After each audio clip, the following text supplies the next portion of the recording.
guess you can barely see it. And I followed this guide. Overclock.net. Look up here. Let me see. This is only for the Freezer 7 Pro.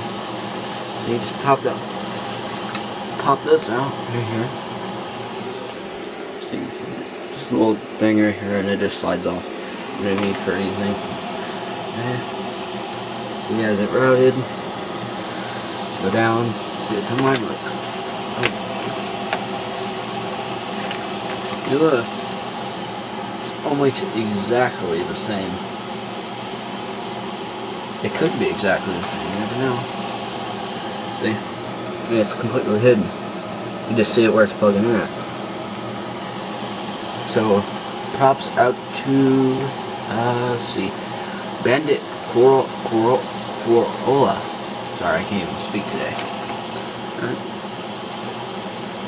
Looks like inside, you even see it. I used to have it coming from down here, going underneath, going back up. I think this face looks a lot better. Alright.